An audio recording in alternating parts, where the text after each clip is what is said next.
Shalom adik-adik, sebelum menonton video ibadah ini, yuk mari siapkan diri. Mohon bantuan dari mama dan papa di rumah ya. Jangan lupa untuk menggunakan pakaian rapi, menyiapkan Alkitab, dan mempersiapkan diri. Walaupun ibadah sekolah minggu kita dari rumah dan secara online, tetapi kita harus tetap semangat dan bersuka cita. Selamat hari Minggu dan selamat beribadah adik-adik. Tuhan Yesus memberkati. Shalom, selamat hari Minggu adik-adik. Bagaimana kabarnya? Semoga adik-adik bersama papa-mama di rumah dalam keadaan sehat-sehat selalu dalam penyertaan Tuhan Yesus ya. Merupakan suatu sukacita bahwa pada kesempatan ini kita bisa kembali bertemu dalam ibadah sekolah minggu. Meskipun kita beribadah masih dari rumah masing-masing, tapi kita harus tetap semangat dan bersukacita. Bagaimana adik-adik sudah siap untuk beribadah? Kalau kita sudah siap, mari kita mulai ibadah kita. Kita bangkit berdiri dan kita awali ibadah kita dengan mengangkat pujian Hatiku Siap.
doa permohonan kami ini yang kami bawa ke atas nama Yesus Kristus, Tuhan dan Juru Selamat kami yang hidup. Amin. Adik-adik, kita bersyukur bahwa kita punya Tuhan Yesus yang begitu baik. Karena kasih-Nya, dosa kita sudah ditebus. Untuk itu mari kita bersyukur, kita angkat pujian, kasih Tuhanku lembut.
Cerita firman Tuhan yang saat ini akan dibawakan oleh Kakak Isa. Shalom, selamat pagi adik-adik.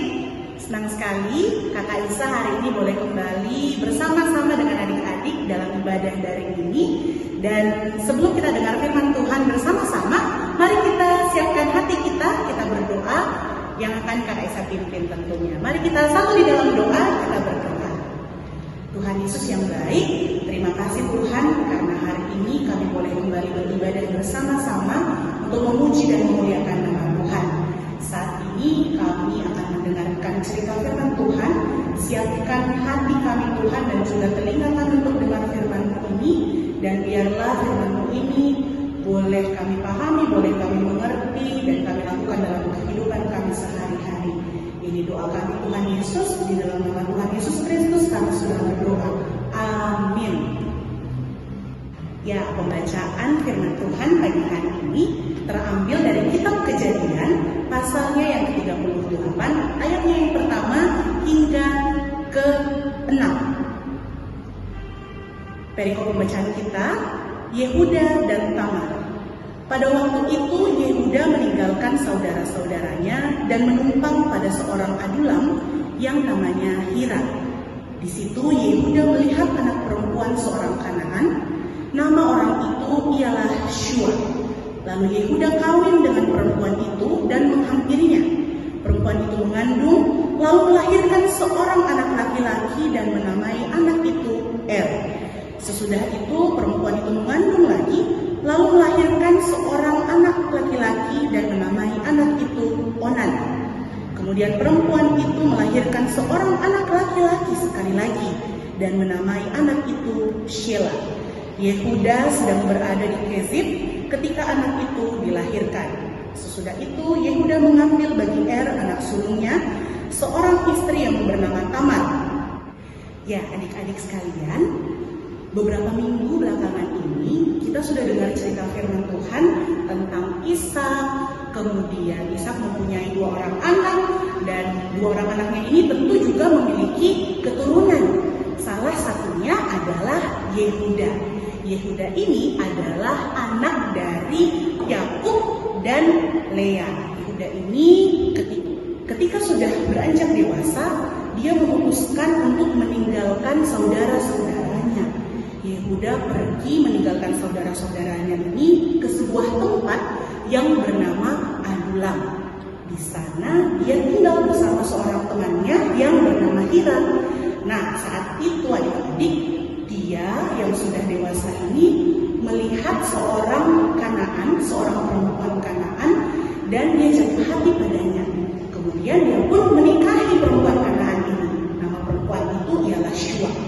Nah, Yehuda ini dan Syua memperanakkan 3 orang anak laki-laki yang namanya Er, Onan, dan Shelah. Nah, saat itu ketika Yehuda ini hidup di Adulam, kehidupan Yehuda ini tidak seperti yang Tuhan kehendaki. Yehuda ini banyak melakukan hal-hal yang tidak berkenan di hadapan Tuhan karena pergaulan di sana merusak apa yang sudah selama ini ditanamkan oleh ayah dan kakeknya. Nah, saat itu ketika anak-anaknya sudah bertumbuh dewasa, terutama anaknya yang pertama yang namanya Er, ketika anaknya yang pertama yang bernama Er bertumbuh dewasa, Yehuda menikahkan Er ini dengan seorang wanita bernama Tamar. Tapi Er ini melakukan sesuatu yang jahat di mata Tuhan. Dan akibat dari perbuatannya Er ini, Er akhirnya mati. Kita ingat ya bahwa upah dosa adalah maut. Ketika Er hidup tidak seturut dengan kehendak Tuhan atau dia berdosa, maka dia mendapatkan upahnya yaitu kematian. Nah, di saat itu, di masa kehidupan Yehuda ini, ada salah satu hukum perkawinan yang berlaku. Hukum ini adalah hukum Levirat. Hukum Levirat itu apa? Hukum Levirat itu adalah hukum di mana ketika seorang pria menikah dengan seorang wanita, kemudian si pria ini meninggal tanpa memiliki keturunan, maka jandanya atau istrinya ini harus menikah dengan saudara laki-laki dari pria ini. Nah, karena hal itu terjadi dalam kehidupan rumah tangganya Er dan juga Tamar, maka ketika Er meninggal, Yehuda menikahkan Tamar dengan anak keduanya yaitu Onan. Nah, Onan ini juga melakukan sesuatu yang tidak berkenan di hadapan Tuhan. Onan tidak mau memberikan keturunan kepada Tamar, dan itu dipandang tidak baik oleh Tuhan. Maka Tuhan pun melihat itu sebagai sebuah dosa, dan sekali lagi dosa itu upahnya adalah maut. Onan pun meninggal. Nah, saat itu ketika Yehuda melihat 2 anaknya Er dan Onan mati, dia merasa bahwa Tamar ini adalah seorang perempuan yang membawa sial buat keluarga mereka. Sementara dia masih punya 1 anak laki-laki yang kecil yang kalau berdasarkan budaya saat itu atau adat saat itu harus dinikahkan dengan Tamar. Tapi Yehuda berpikir, sepertinya Tamar ini saya pulangkan saja ke orang tuanya. Jadi si Tamar ini dipulangkan ke keluarganya dengan janji bahwa nanti kalau Shelah sudah besar, Tamar akan dinikahkan sama Shelah. Tapi ternyata Yehuda melanggar janjinya sendiri. Sampai akhirnya istrinya Yehuda meninggal dan Tamar ini menagih janjinya itu. Bagaimana caranya? Tamar ini pergi ke kota tempat tinggalnya Yehuda dan dia menyamar menjadi seorang pelacur. Nah, ketika itu saat Tamar sedang menyamar menjadi pelacur dan menunggu Yehuda lewat, ternyata Yehuda tertarik. Dia pun berzina dengan Tamar. Dan kemudian waktu berjalan, Tamar pun mengandung anak dari hasil perzinahannya dengan Yehuda. Nah, tapi Yehuda tidak tahu bahwa yang ditemani berzina ini adalah anak mantunya. Kemudian Yehuda mendapatkan informasi dari orang-orang di sekelilingnya. Ada yang datang bawa kabar ke Yehuda. Yehuda, Tamar mengandung saat ini. Dia berzina, hasil perzinahan kandungannya itu. Yehuda marah, terus katanya kita akan bakar hidup-hidup Tamar. Tapi apa yang terjadi? Tamar menunjukkan bukti bahwa Yehudalah orang yang dia temani berzina. Apa yang terjadi pada Yehuda? Yehuda mengakui, dia menyadari bahwa oh iya, saya memang salah. Dia mengakuinya dan dia pun mohon ampun sama Tuhan dan bertanggung jawab atas apa yang sudah dia lakukan. Dan saat itu pun Tamar melahirkan 2 anaknya, anak kembar, yaitu Peres dan Zerah. Nah, tadi cerita kita hari ini kok kesannya kayak orang jahat. Kenapa ya ada orang-orang seperti ini? Ya. Tapi firman Tuhan memperlihatkan sama kita, walaupun yang pertama, tetapi firman Tuhan memperlihatkan sama kita. Yang pertama, kita lihat bagaimana Yehuda ini begitu mudah terpengaruh ketika dia bergaul dengan orang-orang yang tidak takut akan Tuhan. Dia mudah jatuh dalam berbagai macam pencobaan ketika dia pergi meninggalkan saudara-saudaranya. Nah, itu menandakan bahwa pergaulan yang buruk ini dapat merusakkan kebiasaan baik yang sudah ditanamkan oleh orang tuanya Yehuda kepadanya. Dan hal itu bukan tidak mungkin bisa terjadi pada kita. Ketika kita sudah banyak belajar firman Tuhan di rumah, di gereja, tapi pergaulan kita adalah pergaulan yang buruk, pergaulan yang tidak takut sama Tuhan, bisa saja kita pun terjerumus kepada hal-hal yang menyakiti hati Tuhan. Nah, terus bagaimana kakak kalau misalnya saya kan harus terus berteman juga sama orang? Iya, tapi kita berteman sama orang-orang, kita juga melihat bahwa apakah yang dilakukan ini sudah berkenan sama apa yang Tuhan kehendaki atau tidak. Kemudian kita juga belajar dari firman Tuhan hari ini, cerita firman Tuhan hari ini, bahwa sekalipun manusia jatuh ke dalam dosa sama seperti yang terjadi pada Yehuda, tapi ketika Yehuda mau memohon pengampunan Tuhan, mau bertobat, Tuhan tetap akan memberikan pertobatan kepada Yehuda, karena Tuhan sendiri sudah punya rencana yang baik. Nantinya Yehuda ini akan menjadi bagian dari garis keturunan kelahiran Tuhan Yesus Kristus. Luar biasa ya Tuhan itu.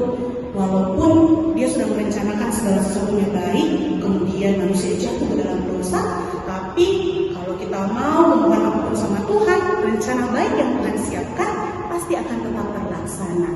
Nah, ketika kita saat ini mungkin sering jatuh, ketika kita mungkin saat ini sering atau pernah melakukan hal yang tidak berkenan di hadapan Tuhan, mari kita sadari itu, kita mohon ampun pada Tuhan, dan kita percaya ketika Tuhan mempersiapkan yang terbaik buat kita, sekalipun kita jatuh ke dalam hal yang tidak berkenan kepada Tuhan, dan kita mau mohon ampunan dari Tuhan, maka rencana baik yang Tuhan siapkan bagi kita pasti tetap terlaksana.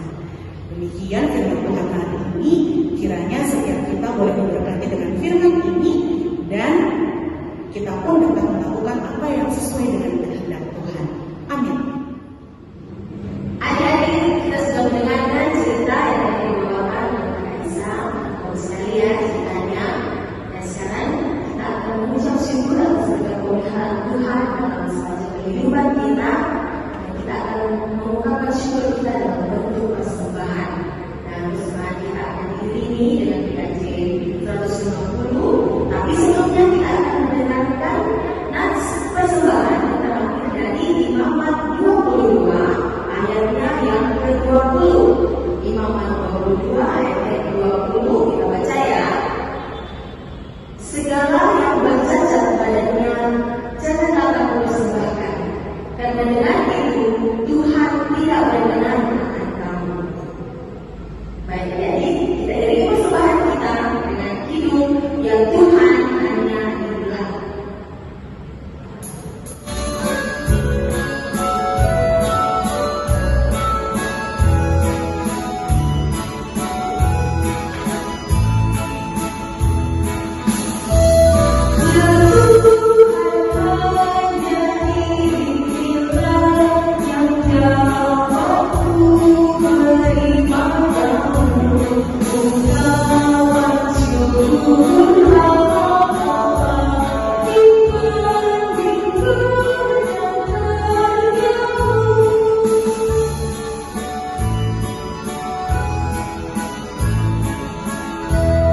Dengan bersorak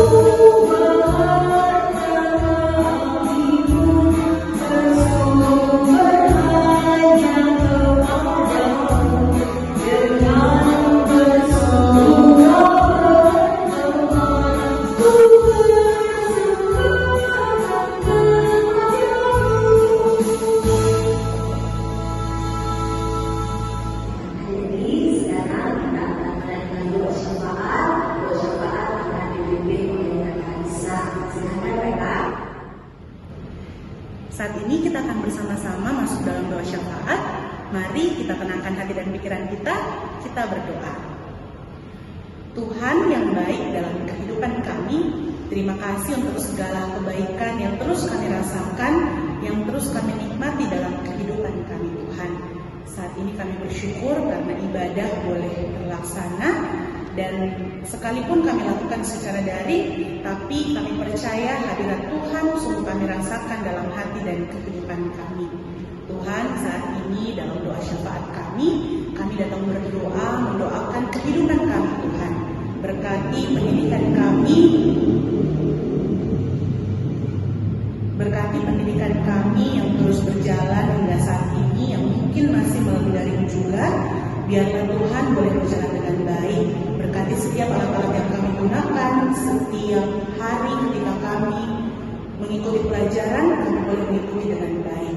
Kami berdoa untuk orang tua kami, Tuhan terus berikan kesehatan, kekuatan, kemampuan, berkati pekerjaan mereka. Tuhan, kami juga berdoa untuk gereja kami. Kami berdoa untuk Pak Pendeta bersama keluarga, majelis, serta seluruh anggota jemaat, bahkan guru-guru sekolah minggu kami Tuhan. Tuhan terus berkati, berikan hikmat bagi mereka, supaya dapat melayani Tuhan dengan sepenuh hati.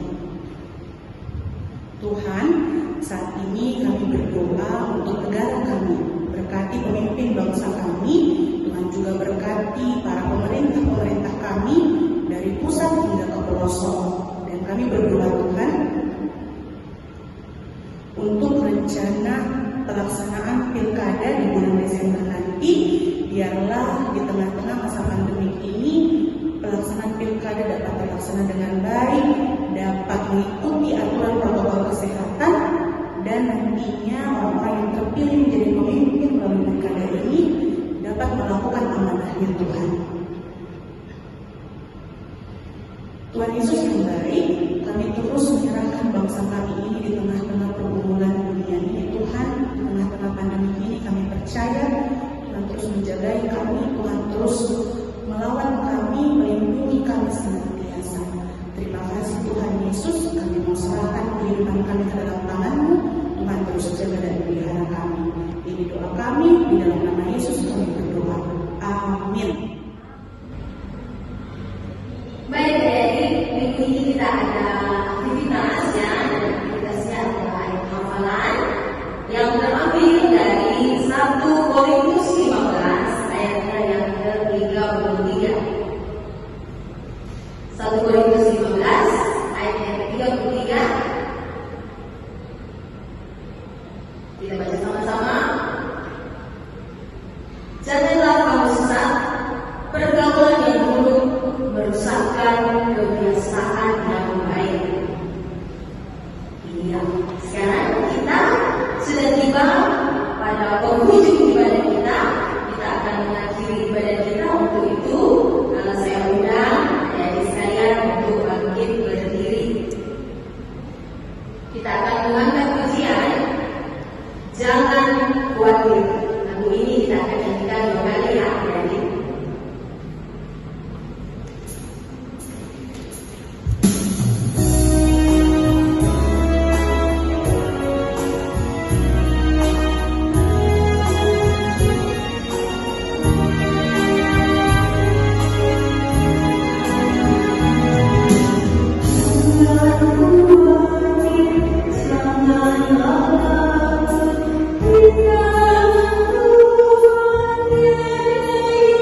tetap